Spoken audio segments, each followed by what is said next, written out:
if you're going to do a full gut rehab, meaning again, all new plumbing, all new electrical, all new HVAC, new drywall, new framing, maybe even addition, don't hire a contractor that has not done that before.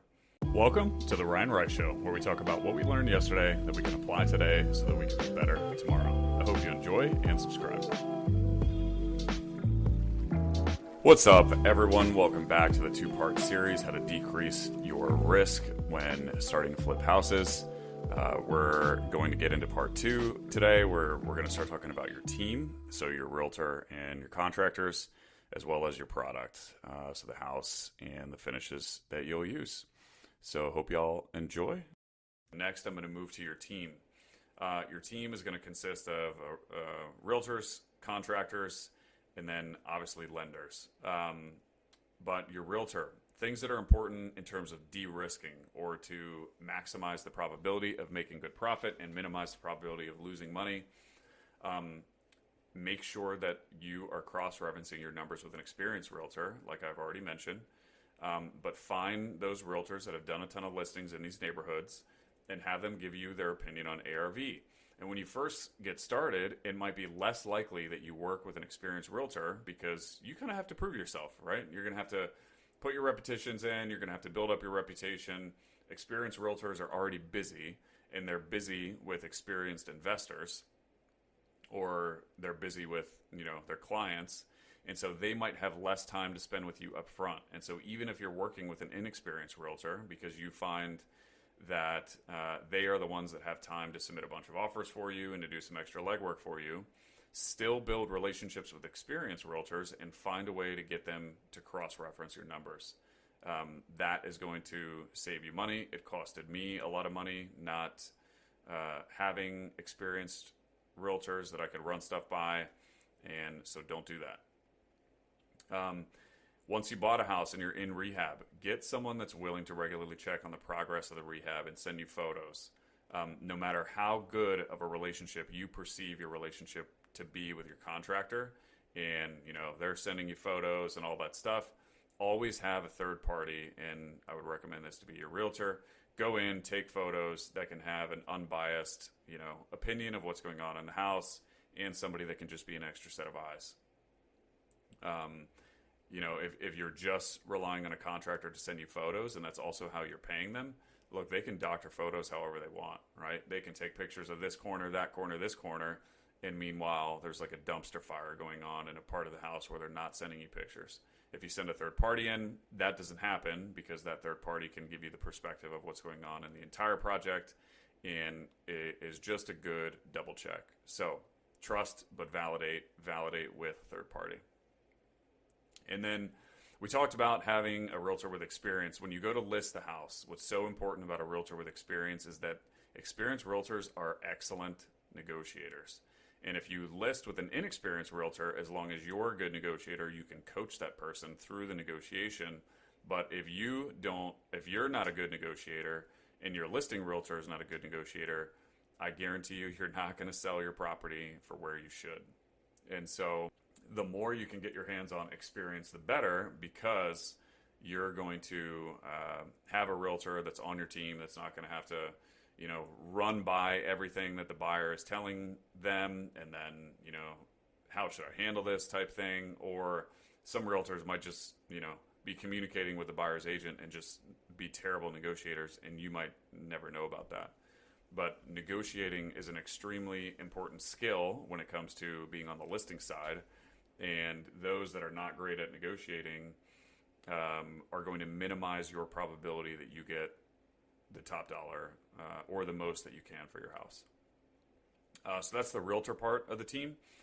Next is obviously contractors. And again, I'm coming at this from an angle of how to minimize your risk. First, get someone with experience doing the job that you're doing, right? So if your subject property is just a cosmetic renovation, then make sure they have a cosmetic renovation under their belt. When I say a cosmetic renovation, stuff like flooring, paint, kitchen, baths. Don't hire a contractor that has only renovated a kitchen for a job that I have just disclosed, because it is a bigger job. And if they don't have experience doing a bigger job, then it is going to increase the likelihood that they, one, didn't account for something and come up with a way to either try to charge you more money, or two, operationally, they just have no idea. They're learning how to do a bigger operation on your job, and you don't want to be the one that they learn. And so pick a contractor that has done the type of job that you are doing, and that is going to minimize the risk of them, not allocating enough money or operational resources or operational know-how. And where this is really important is that if you're going to do a full gut rehab, meaning, again, all new plumbing, all new electrical, all new HVAC, new drywall, new framing, maybe even addition, don't hire a contractor that has not done that before. And the way that you can easily understand if they have done that before is you ask for references, and you just ask what type of job. Hey, I got this full gut rehab that I'm trying to do. Have you done one before? Question one. And then when they say that they have, find out who owned the property and go talk to the person who owned the house that hired the contractor to do that job, and make sure it was similar scope, and ask about how the experience was, right? How did they handle money? How did they handle operations? Were they on time? Did they know how to do inspections with the city? Things like that. And then another example of that is, let's say subject property is in a historic district in your community. Hire a contractor that has experience with your historic district, because if they don't, then there will be processes that they're unaware of that will take a significant amount of time and that will eat into your profits if they do not have experience. So pick someone with experience. Beyond experience, don't ever give a contractor money up front, or maybe better said, don't give a contractor any money up front that you cannot afford to lose. And so, if a contractor requires a little bit of a down payment for X, Y, or Z, then if it's not money that you have the ability to lose, don't give it to them. If they ask for, $2,000 to do X, Y, or Z, and you're fine if the worst case scenario is that you lose $2,000, then I think it's okay to take that risk. But what you're going to find is contractors are going to come up with all of the emotional justifications of why they need money up front. And if it's not money that you can afford to lose, then do not give it to them. Trust me on this one. I can speak to this one from experience. I hired a contractor once who I told him from the outset I wasn't going to give him any money up front. Long story short, over the course of the next several weeks, he convinced me that it was a good idea to give him money up front. He ended up quitting, and he has a lot of my money. So just don't do it. Don't give a contractor money up front. Real quick, as you guys know, I just recently started this podcast. If you could give it a rating with a quick tap of the thumb, that would mean the world to me. And even more importantly, it could help spread the word to a broader audience, which in turn could help change a life. Thank you so much, and let's get back to the show. If your contractor talks about being tight on money, I have seen that as a red flag. It may not be an absolute that it's a red flag for everyone, but in my experience, if you have a contractor being tight on money, it means that you might pay them and they might use that money to pay off another project that they're doing, and then they don't have money to move your project forward. If you talk about being tight on money, it might be that they're just a terrible money manager. And a lot of contractors, in my experience, don't know how to manage their money, not because they're bad people, but because they don't have the experience or know how to manage money effectively. But a lot of times, a contractor saying that they're tight on money could be an indication that they are robbing Peter to pay Paul, or they are taking money from one project and they're using it to fund a previous project, and then they don't have money to move your project forward. And if you're using a contractor that doesn't have a big capital bank, then they're going to have to ask for money from you up front, or they can't fund their project, which again is another red flag. But typically, in my experience, contractors that are well capitalized and they don't mind, buying materials, buying dumpsters and stuff up front, those are contractors that typically means that they're well capitalized and your money is not going to be in as much risk. Have clear expectations up front with your contractors. So communicate very clearly what you expect of them throughout the process, throughout the beginning, your quality, and then make sure that a third party follows up, like we talked about. And then just generally, like, if you see a contract, or if a contractor tells you they're going to do something and then they don't do it, and then that happens 2, 3, 4, 5, 6, 7 times, that's a big red flag. That is an indication, and in my experience, it's an indication that they're going to say that they're going to do things, and not because they're bad people, but what it is that they say that they're going to do is likely not going to happen, and that's going to be stuff like, finish this on time, finish that on time, and it's only going to bite you as the project moves forward.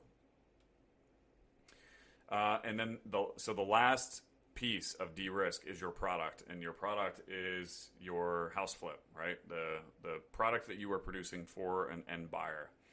To de-risk the most, pick a low scope job first. We've already talked about that a little bit, but pick something that has a low scope. Don't do a full gut rehab or an addition or like a big commercial project. Like, have your first project be something that is relatively low scope and less risky. Pick a house that's built after 1960. In my experience, houses that are old just have so many issues. And you might think it's going to cost $50,000 to renovate this house that looks, it's built in 1920 because, it's old, but it looks like you can get in there, just put some new flooring, new paint, new kitchen, new bath. But then what happens is as the contractor starts renovating, they find really old plumbing, they find really old electrical, they find rotten subfloor that needs to be replaced. There's just a lot more that can go wrong with a house that's old than a house that's newer. So when you first get started, just pick a newer property. Pick a property that's built after 1960. They tend to have less things wrong with them. And if you can pick a ranch is better because if you have 2 stories, you have plumbing on topping of other floors, and something can leak, and you don't know what's going on behind the walls. There's just if a property is 2 stories, it's not like, I'm not saying don't flip a 2-story house as your first house, but I'm saying the least amount of risk as a rancher because there's not, mechanical components or structural components above other components behind walls. It's just harder to figure out what's going on, and your risk increases. Have insanely high construction standards. So a popular term in the flipping industry is lipstick on a pig. And basically that means they make something look good, but under the cosmetics of the thing, it looks like a pig. Don't do that. Have really, really high construction standards because your buyer is likely going to go to a bank, and the bank's going to pull out a $300,000 loan. And so the buyer is going to want to do an inspection, and that licensed inspector is going to go rip the house apart, and they will find everything that's wrong with the house. And if it's lipstick on a pig, if they hire a good inspector, then they're going to figure out that it's lipstick on a pig, and then you're going to have a lot of costs on the back end trying to fix it, or your buyers are going to back out. They're going to terminate, and they're going to go find another house, meaning that you have to extend the amount of time that you're on the market, which is going to extend your holding and your money costs.